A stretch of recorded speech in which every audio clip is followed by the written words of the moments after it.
Аутизмот е тема на која се разговара многу често во јавноста.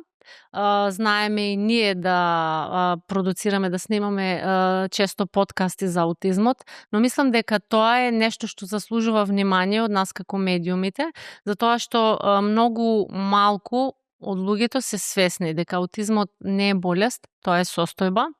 И мислам дека треба да се подигне свеста и кај родителите со деца со аутизам и кај јавноста воопшто за тоа што значи аутизмот, како се справуваме со аутизмот, но и за сите тие последици кои се носат како за детето, така и за семејството кое одгледува дете со аутизам. Имаме многу неодговорени прашања се уште. Од таа причина јас ја поканив мојата денешна гостинка, клинички логопед, Севдалинка Николова. Севдалинка, добре дојде во мојот подкаст. Добро ве најдов и ти благодарам за поканата. Знам дека си прв пат и во Струмица. Да. Како се чувствуваш? Успеа да ја видиш Струмица на кратко пред да влеземе во студио? Да. На кратко, но ми се допадна, да. Така.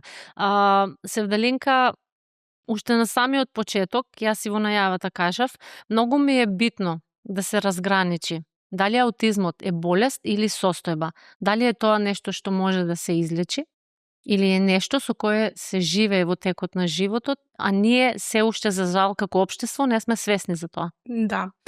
Веќе многу пати е зборувано на тоа дека аутизмот е состојба, а не болест што ќе излечиме. Туку нешто што се провлекува низ текот на целиот живот, во текот на индивидуата.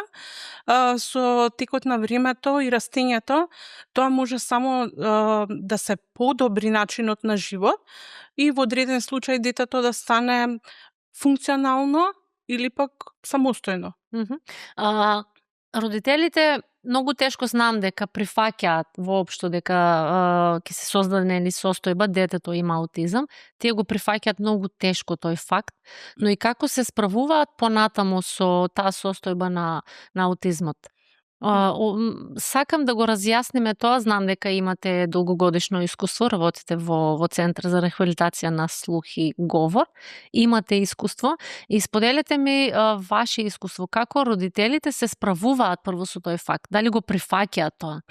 На почеток, кога секој родител ќе се соочи со состојбата на сопственото дете, најпрво е во шок, неверување, во страв, стрес, за тоа што понатаму, бидејќи секој размислува на подолгорочни стази, меѓутоа тоа е човечки, прифатливо е секој родител да го мисли тоа. И да ве праша, ќе оздрави ли моето дете? Дали моето дете ќе оздрави, што ќе се случи, што ќе биде. Меѓутоа, прогнозата пренеблагодарно е да ја дадеме, затоа што никој не може да каже што, како и ќе се добие кај една индивидуа која што има аутизам или аутистичен спектар. И тоа ми е битно прашање. Детенцето има спектар на аутизам. Што значи тоа спектар? Спектар значи една широка лепеза, каде што не постојат две исти индивидуи или повеќе исти, затоа што секој на различен начин ги манифестира потребите, барањата, рутините, шемите во кои што се наоѓа детето, бидејќи аутизмот всушност представува состојба која што се манифестира со потешкоти во комуникацијата на детето, социјалната интеракција, потоа во контрола на емоциите и многу често бара индивидуата да функционира по шема, односно една зададена рутина. Општеството е се уште ограничено и во една стигма од тоа дека уште се мисли дека едно дете е невоспитано или воопшто разгалено кога ќе виде такво однесување. Многу малку од нив се свесни за потребата од емпатија и потребата од поддршка на родителите за тоа како функционира, мислам, поразлично функционирање на неговото дете. Да, Севда, може нели со Севда да се обраќам? Сметате ли дека и покрај сите тие, знам дека на медиумите постојано се разговара за поимот аутизам, за децата со аутизам, но сепак кое е нивото на свесност и едукација и кај родителите и генерално кај јавноста? Па различно, не може да речеме дека се премалку или премногу информирани. Се зависи од начинот на информираност и поддршката што родителите ја добива за конкретно за сопственото дете, некои од родителите се фокусираат, мислам, на различни начини. Некои од нив се фокусирани на тоа нивното дете дека мора само да прозбори. Некои пак од нив чувствуваат преголем притисок од општеството зашто нивното дете не се однесува како останатите врсници. Други пак се фаќаат на она дека мора да ги посетува сите терапии, мора сите комплементарни методи да се имплементираат, па и суплементи, и со тоа ќе се заврши целата работа за детето да функционира и да биде исто, или пак моменти кога ќе го надрасне. Аутизмот не е состојба што ќе може да ја надрасне или да се излекува, туку нешто што само може со текот на терапиите да се подобри и да биде детето функционално. Знаат многу често да прашаат луѓето има ли подобрување за детенцето. Овде нели се појавува тоа прашање колку се тие свесни дека аутизмот не се лечи? Да. Па, тоа е премногу индивидуално, дали има или нема напредок. Со едно дете што интензивно и континуирано се работи, не може да нема напредок, меѓутоа се зависи, би го истакнала моментот на интелектуалната способност на детето, што и колку ќе постигне со текот на терапиите и вклученоста на професионалците. Значи се тоа субјективно од самото дете зависи и од професионалците. Да.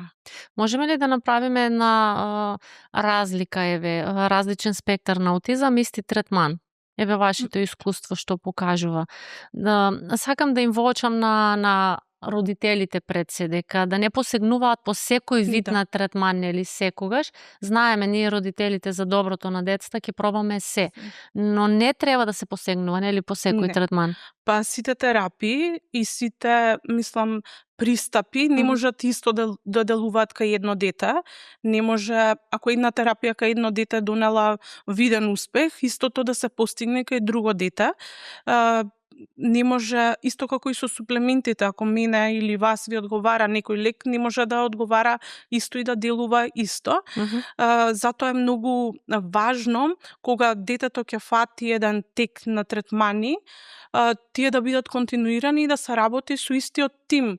Многу често родителите знаат да шетаат од едно на друго место, тој таму добил говор, таму добил други. Да, и слушаме совети и лутаме. И насекаде се лута, меѓутоа што се случува со самото дете кога се менуваат третмани и луѓе кои работат со него, не знам, на секој 2 месеци? Па да, детето тогаш е, да не речам, конфузно, не знае кој принцип и кој начин на функционирање да го прифати. Го ставаме во една заблуда и тука кај него, што и е носечки кај аутистичниот спектар, чувството на страф и на стрес преовладува и затоа може веќе да добиеме и контраефект или регрес за се што она што е добиено веќе да се враќаме назад или пак да тапкаме во место. Затоа пак ќе потенцирам дека сите терапии и сите суплементи кои што се користат не делуваат исто кај секое дете. Можеби кај некој повеќе ќе делува логопедската терапија, кај некој дефектолошката терапија, меѓутоа тие мора да одат паралелно. Не може прво логопед или обратно па дефектолог, затоа што детето што е од самото раѓање го стимулираме со зборење, му збориме, му се обраќаме исто како да е возрасно. Исто така и моторичките функции и вештини се многу важни, затоа паралелно и логопедската и дефектолошката терапија за да очекуваме некој успех. Значи, кога ќе се воспостави диагноза, нели, свесни сме дека детето има аутизам, кој е првиот чекор што треба да се направи? Ми спомнувате заедно да се посетуват дефектолог и логопед, но кој е првиот чекор? Иако е невозможно, бидејќи родителите се во шок, е прифаќањето. Прифаќањето не значи дека тие ќе се откажат од сопственото дете, туку многу полесно и на подобар начин може да го насочат да добива правилна и добра стимулација, се со цел да се искористат капацитетите на детето и да се постигне детето да биде функционално. Мислам што и главната цел кај овие индивидуи, затоа што после нашите родители мора некако да функционира детето, мора да продолжи понатака. Тоа пак ќе биде личност со спектар на аутизам, Да. но ќе биде приспособено. Да, ќе се искористат неговите капацитети за да научи некоја вештина. Мислам, секој од нас, било да е типичен или атипичен, има способност за некоја вештина. Некој е подобар во организација, некој е подобар во повторување. Мислам, може да се искористи нивниот капацитет и да бидат добро вклучени во општеството и самостојни. Така. Пак и се навратам на тоа, постојат ли заблуди кај родителите кога бираат третмани или постапки, како сега дознавме дека има аутизам и сега тргнуваме по се живо и диво, нели се бара решение. Кои се најчестите заблуди овде? Па, не би што нешто изостанува, дека да? има само една заблуда што ја прифаќаат родителите, само според неа лута, меѓутоа повеќе заблуди, како една прво би сакала да му поменам дека ако тие го носат детето на не знам, неколку логопеди, неколку дефектолози, дека го нели кај други професионалци, зема еден, друг, трет суплемент, не мора да значи дека нивната работа е завршена и дека детето оставено кај професионалецот и ќе се постигне, ќе се добие тоа што треба. Исто така, голем дел од родителите мислат дека ако нивното дете зборува, ако нивното дете има контакт со очи или пак не оди на прсти, нема аутизам. Не, воопшто не е така. Постојат индивидуи со аутистичен спектар што има добар контакт со очите, има социјална насмевка, што исто така се учи една од емоциите кои што ги учиме во текот на третманите. Може детето да не оди на прсти, да нема стереотипи, што може да бидат и суптилни, и да не ги забележуваат родителите, туку само ние како професионалци, бидејќи ни се таргет во моментот, воопшто не значи дека нивното дете нема аутизам. Или пак дека ако едно дете, не знам, од странство им донеле некој сируп, ќе делува исто и кај останатото дете, прозборало или добило било каква вештина. Да, да ги тргнеме на страна сите овие заблуди, дека како што ве разбрав севда, дека треба детето да се стави во раците на професионалци, најпрво да се испита.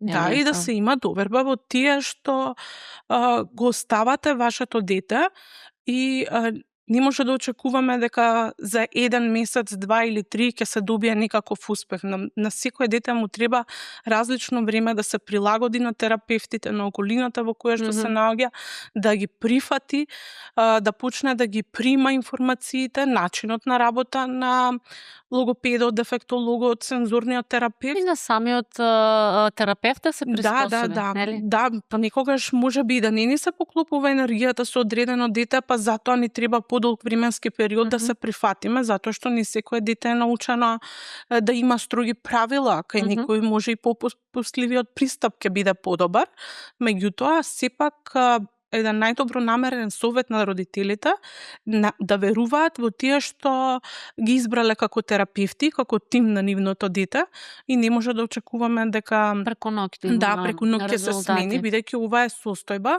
што трае, третманот трае, не може да биде месец, 2, 3, понекогаш и години ни треба, а понекогаш и доживотно може би на некој дете ќе му треба асистенција за да може да функционира. Да. Овде истрајноста треба да биде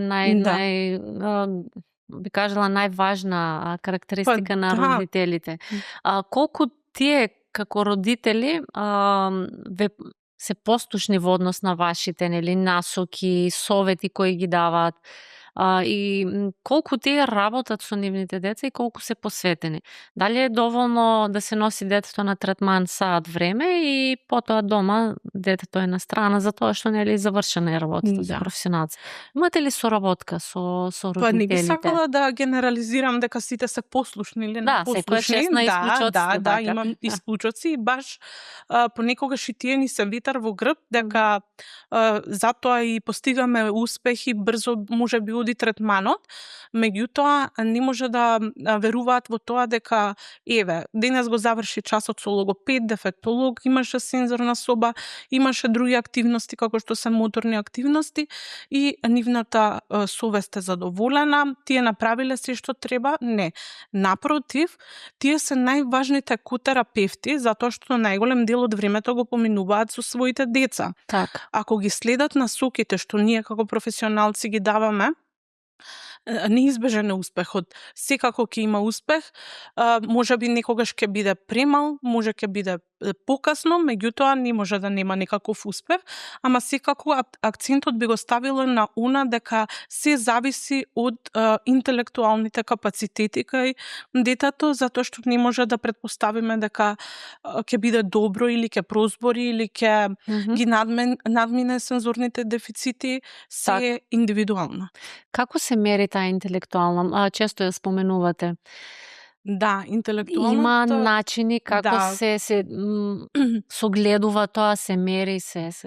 Па, еве, би сакала да зборувам за начинот на функционирање во нашата установа, каде што на почеток доаѓаат на преглед и тимски го прегледуваме детето, се со цел да се види состојбата на детето, а сето тоа за интелектуалните способности и капацитети на детето е препуштено на клиничкиот психолог што работи во нашиот тим со одредени тестови, прилагодени за возраста и можностите на детето, се одредува интелигенцијата и капацитетот.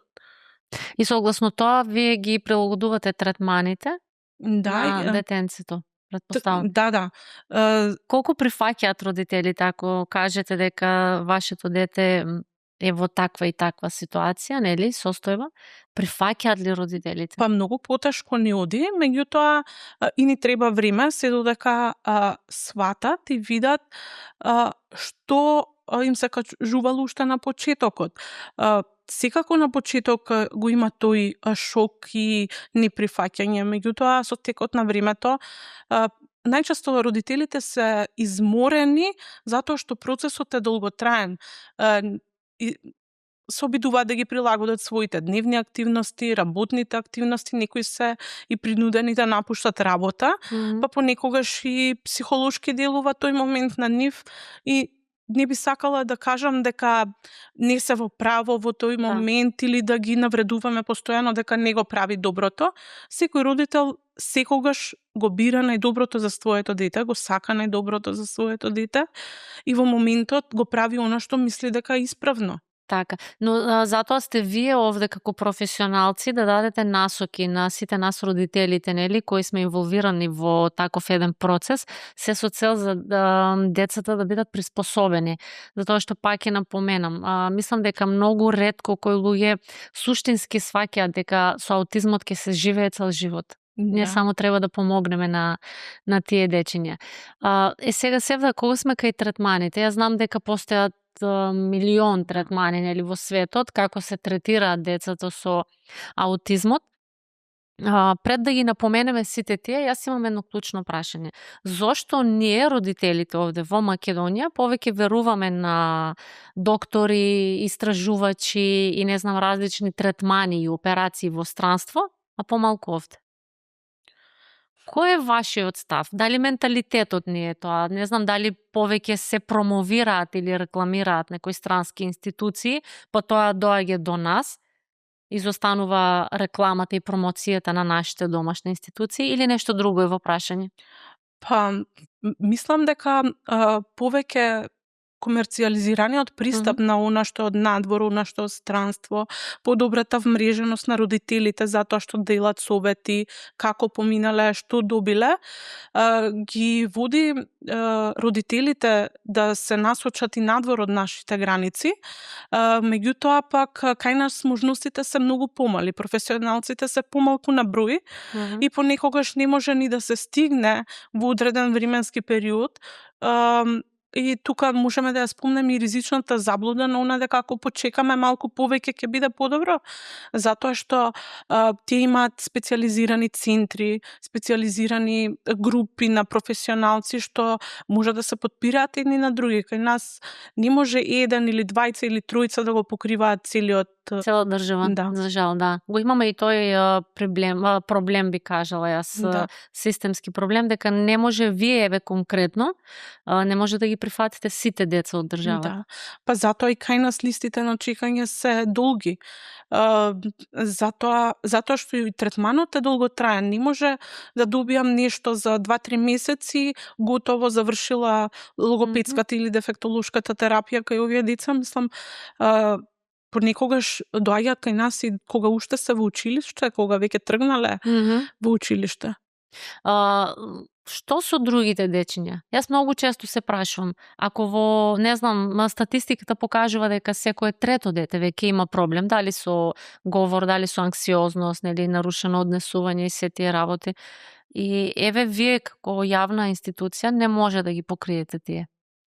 Па затоа голем број од родителите бараат помоши од приватните не знам, здруженија или центри, како и да се вика. Така, да. Да, меѓутоа сигурно и таму има некој професионалец што ќе добие нешто, ама таму исто повеќе промоцијата е поголема, повеќе се насочени кон маркетинг. Сепак ние сме јавна здравствена установа каде што фокусот ни е на децата да бидат подобри, да се постигне максималниот успех и тие да бидат функционални. Колку можеме се трудиме и кон маркетинг, меѓутоа целта и мисијата и визијата на установата е да опфатиме повеќе пациенти и да се добијат најдобри резултати. Така.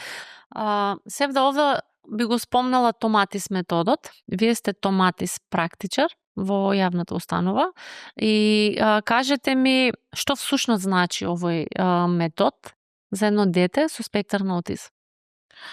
Томатис методот представува комплементарна метода.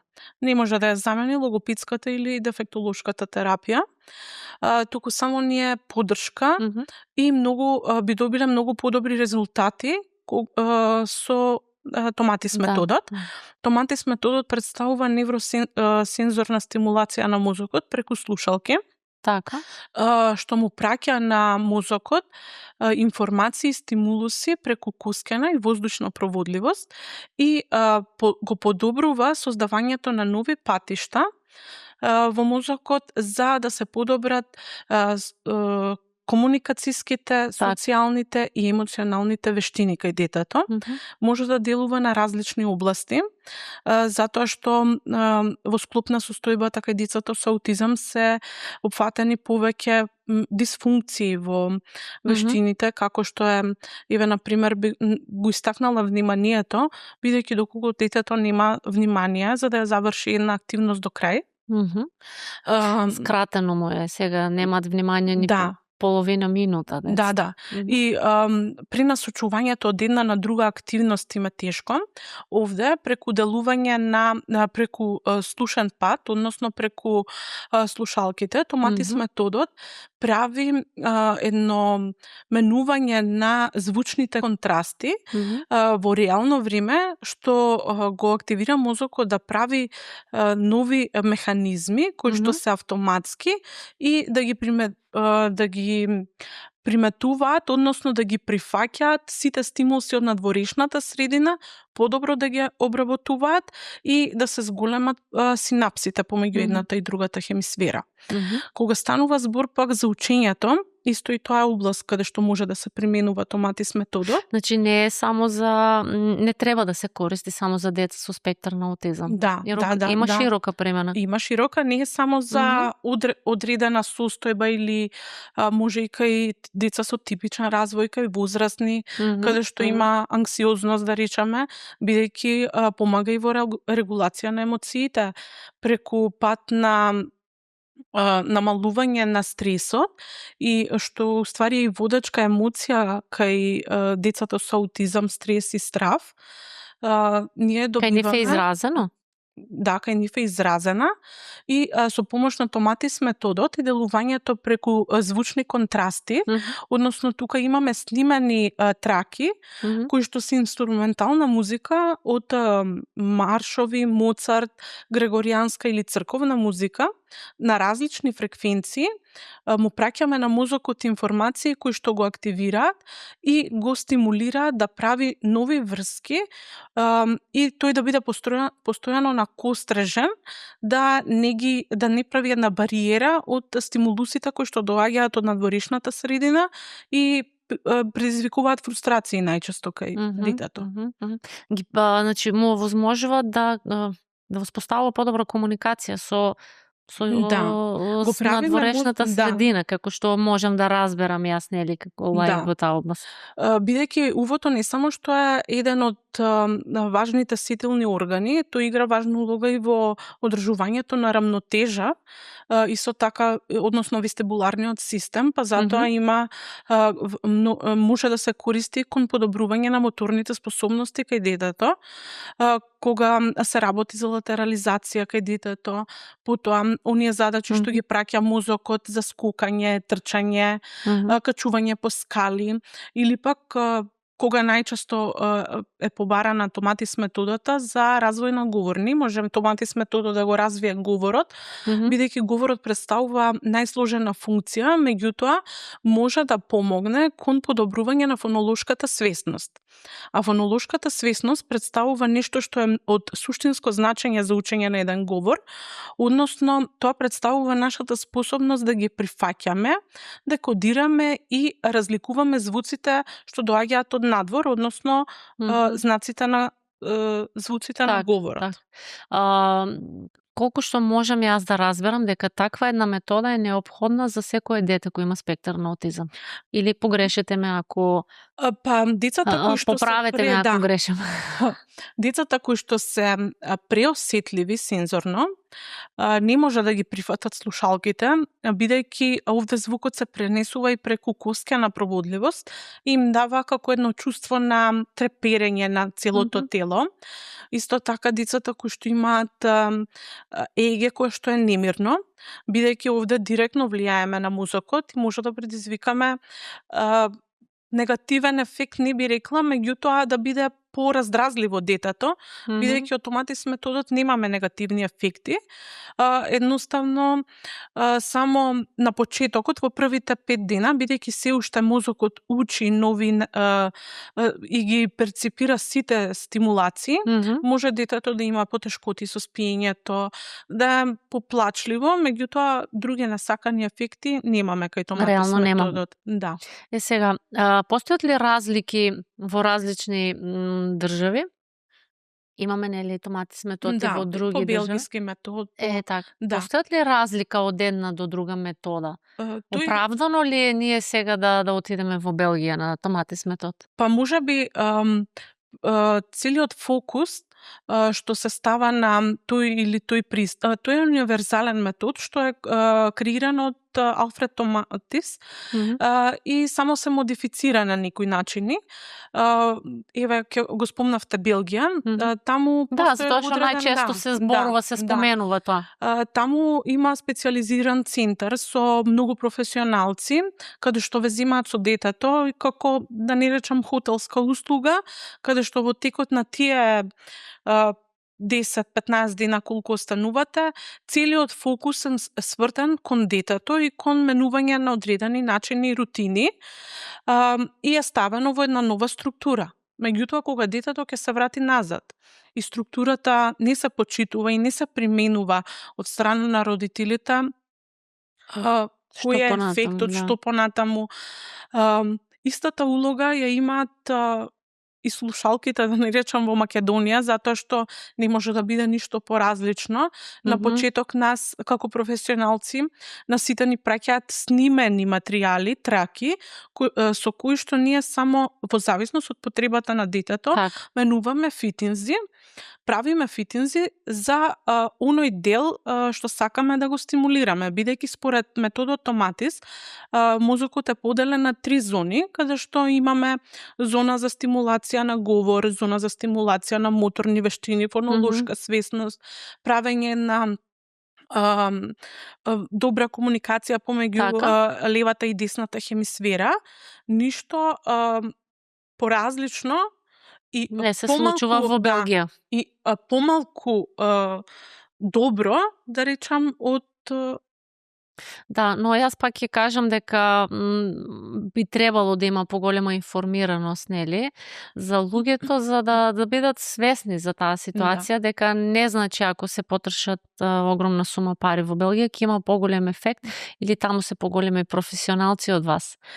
Па да, оној пристапот на информираност и начинот на кој начин е презентирано е различен, затоа што не знам во Македонија колку поматис практичари сме, меѓутоа јас како единка не можам да ги обслужам сите кои што доаѓаат кај нас во центарот, бидејќи мојата работа не е насочена само за томатис метод, сепак јас сум инволвирана во интензивниот третман кај децата со аутизам, што бара многу поголеми напори и поголем Да, Севда, тоа е реално проблем во нашата држава. Пак ќе кажам, бројот на деца кои имаат спектар на аутизам, вие може да потврдите, секојдневно се зголемува.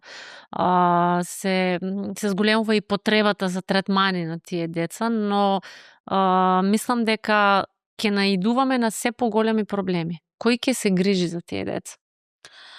Па најголемата одговорност мислам дека е државата и што треба да се направат одредени центри, општеството да почне да ги прифаќа и да се насочува кон децата со атипичен развој, меѓутоа и ние како единки, професионалците како нас се трудиме да помогнеме колку што е во нашите можности, а за понатака не би навлегувала дали.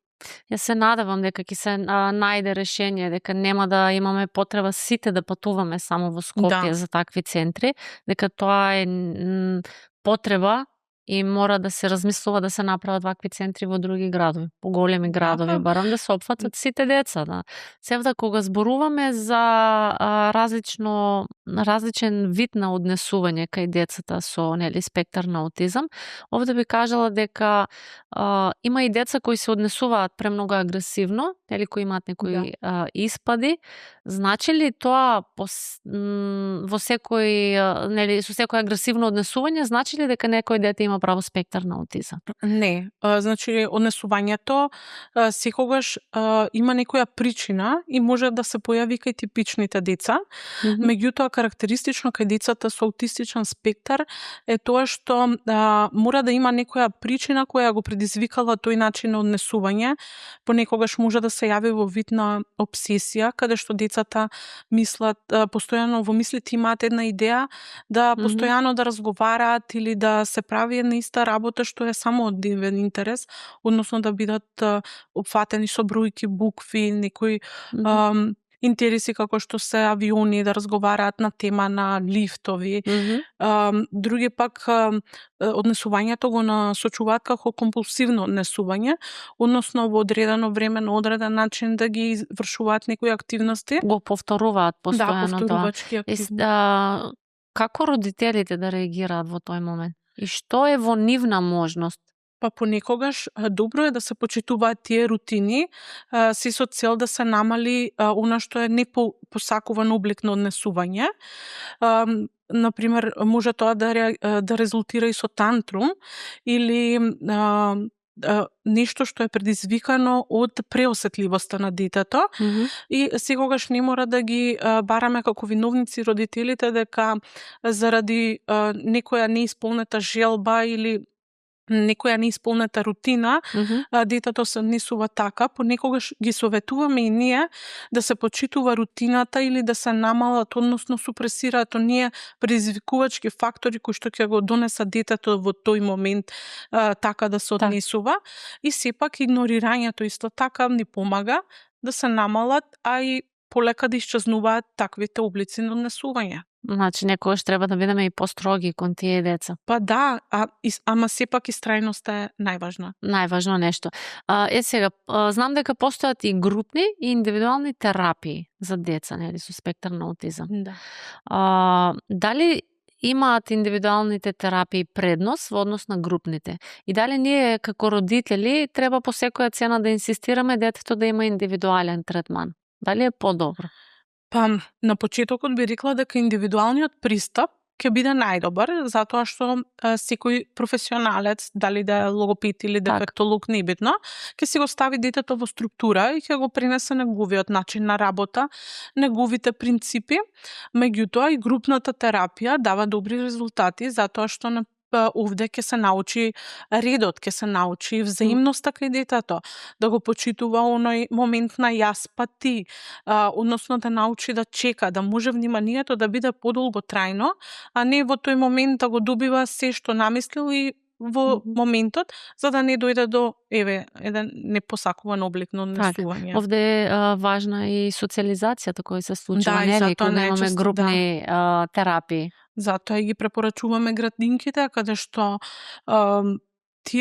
децата се со своите врсници и без разлика дали учат по пат на имитација, по пат на награда или казна, ќе врсниците ќе им бидат една спрега што ќе ги влече напред и можеби ќе ги имитираат и ќе даде добри резултати. Така, не треба да се отстрануваат децата кои имаат спектар на аутизам од генерално од социјалниот живот. Севда спомнавме томатис метод, ме интересира само кај, пак се вратам на методот.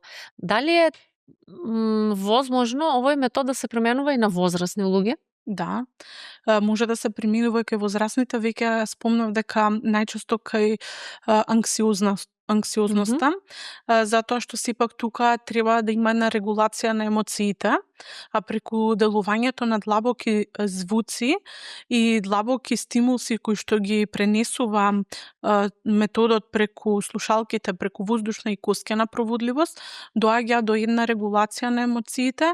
Можеби не може во целост скроз, сепак тука би се оградила, секако некои треба да примаат и суплементи, меѓутоа би била комплементарната метода што ќе ни помогне од важно значење да се надмине тој дел и кај возрастните. Треба да размислуваме ние возрастните. Затоа што се почеста е појавата на анксиозност и кај нас возрастните. Па да, од брзиот начин на живот, стресот што го доживуваме секојдневно, мора да има и последици. Да, па мора да бараме начини и ние малку да се смириме во цела таа ситуација, од овој брз живот и проблеми со кои се соочуваме. Сакаш уште нешто да кажеш? Па да, дека на почетокот кога веќе Јас имам многу прашања околу тоа, затоа слободно на почетокот, кога веќе полагавме за сертификатот, кога ни беа доделени начинот на работа и како го учевме методот, првата задача беше ние на себе да го применуваме методот и мораше првите неколку десетина дена да ги слушаме терапиите и тоа најбазичните траки. Јас како личност и како терапевт томатис не можев до крај да ги дослушам, затоа што кај мене пак буде непријатно чувство. Значи не мора да значи дека на секој делува таа. Затоа сите терапии не делуваат исто кај секое дете или кај секоја индивидуа. Не може ако некој пробал нешто да значи дека и кај мене, и кај вас, и кај останатиот ќе биде добро и ќе даде резултат. Еве конкретно во овој случај кај мене не ти прија. Не ми пријаше воопшто. Ти си предодредена само да бидеш томатис практичар. Да им помагам на останатите. Да помагаш на останатите. А ние родителите сме тука кои треба внимателно да бираме, нели, третмани и каде на кого ќе го довериме нашето дете, јас би рекла.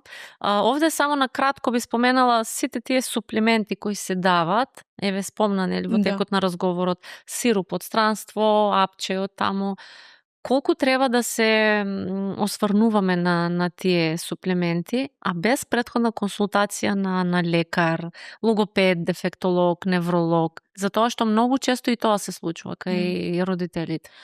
Ние како логопеди и дефектолози немаме можност да даваме терапија, ниту пак, не знам, еве јас конкретно за себе зборам, би се оградила од секаква терапија што би ја препорачала или суплемент, меѓутоа се што треба да се прима, апсолутно на некој дете му е потребно суплементација за да се смири ценест, за да може да почне да учи, за да може да почне да ги совладува начините на работа и да постигне некаков успех, му треба подршка од суплементи. Меѓутоа, се во консултација со лекар, еве, например, детски психијатар, тој е тој што првиот ќе ви ја постави дијагнозата и тој што ќе ви даде шема на пиење на суплементи или нешто што делува, понекогаш и хемиските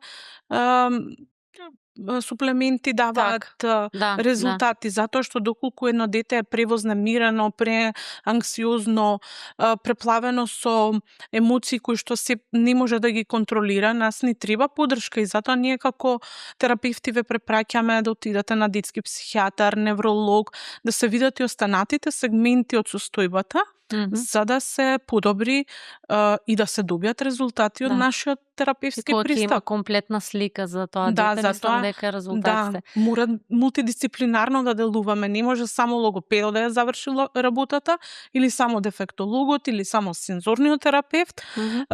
Нас не треба подршка сепак и од специјалисти. Мислам дека и тука има заблуда кај родителите. Знаат често да кажат, ама го носам детенцето на дефектолог. Доволно е само тоа. Еве, кога детето има проблем со говор, не е вербален, има спектар на аутизам и тој го носи само на дефектолог. Доволно ли е тоа? Па не. Не може да одиме само на дефектолог или само на логопед.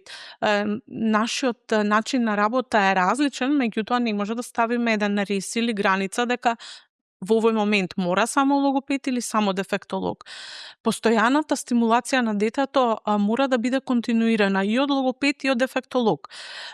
Ние како професионалци, еве конкретно јас што работам во интензивниот третман, кај децата што не се вербални или со аутистичен спектар, не сме класично логопеди и да работиме класично на говорната терапија. Ние сме еден вид на развојни терапевти, секако акцентот ни е на говорот, меѓутоа ги учиме по пат на слика, на визуелна перцепција и тоа што е еден од начините како децата учат, затоа што применуваме и сите посетуваат и други терапии, како што е сензорна соба, се вметнуваат методи како што е АБА метод или примеси од него, каде што начинот на учење преку слика, односно окупационата терапија би сакала да ја спомнам, која што е насочена, работна терапија, која што помага во самостојноста на детето, односно облекувањето, регулацијата на рутините, почитувањето, самостојното хранење, потоа ПЕКС методата, учењето преку слика или преку еден дневник каде што на детето му ги прикажуваме рутините кои што ги следи во текот на денот и така полесно со предвидлива активност би ги намалиле и тантрумите и непосакуваните облици на однесување кога се работи за дете со аутизам. Флор тајм методата, која што најчесто е исто така насочена за подобрување на комуникативните способности кај детето. Различни методи. Има, убаво кажавме на почетокот, милион методи кои може да се применуваат, нели, кај децата со аутизам, се со цел да им се олесни начинот на функционирање.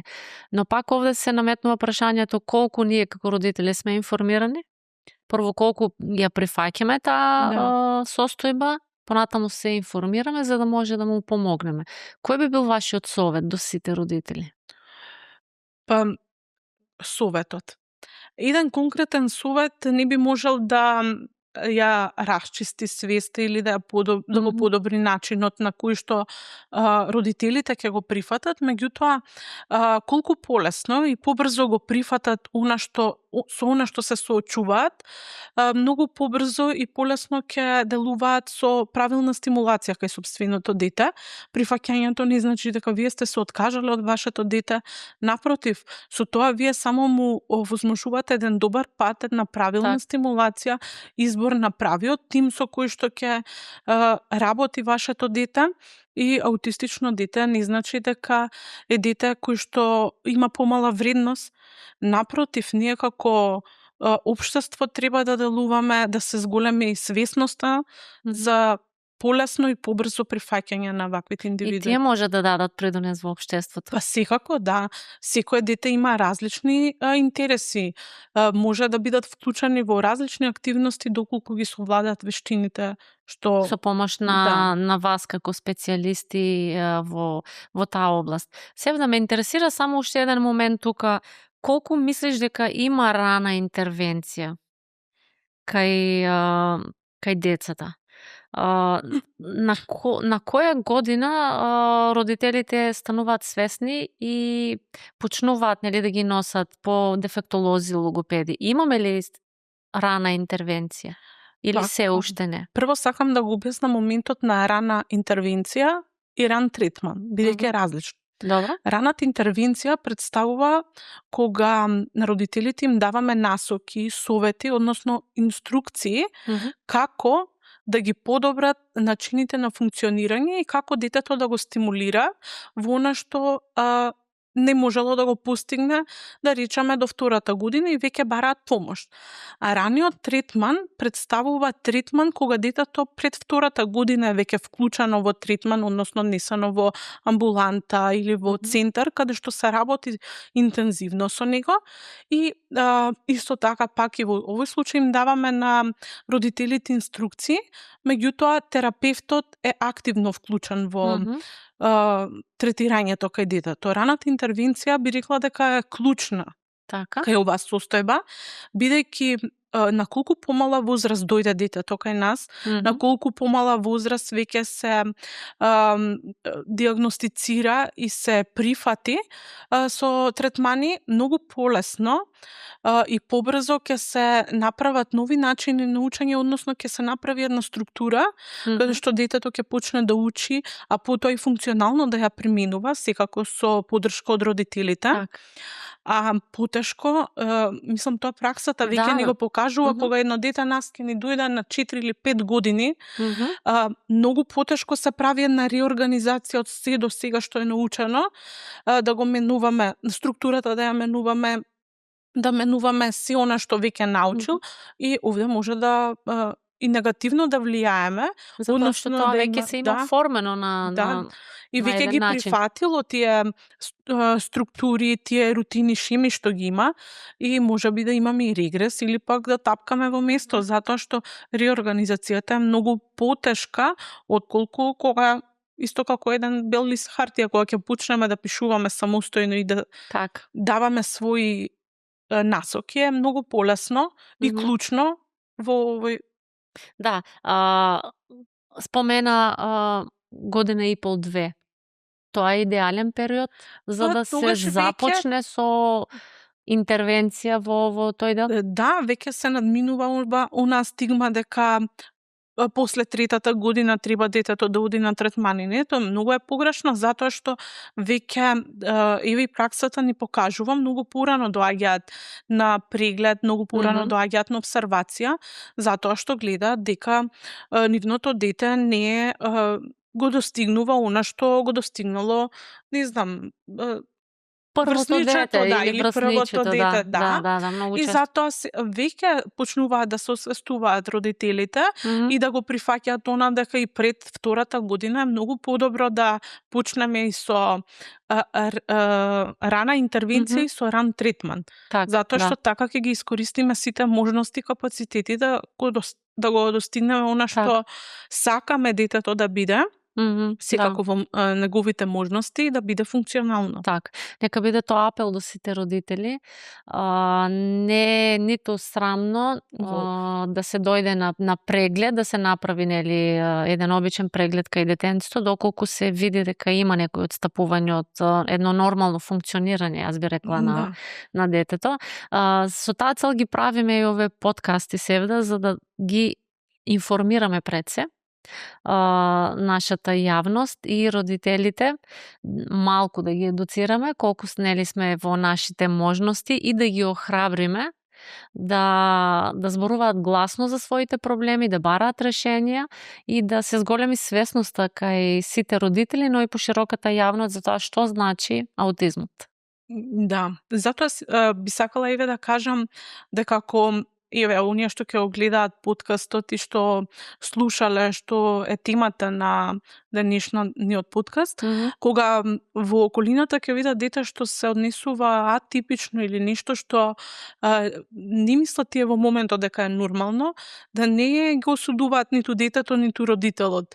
Сепак ние како тргнувајќи како единка може да придонесеме за подобро прифаќање, а подоцна и целото општество. Да, со самото прифаќање на детето и емпатија кон него.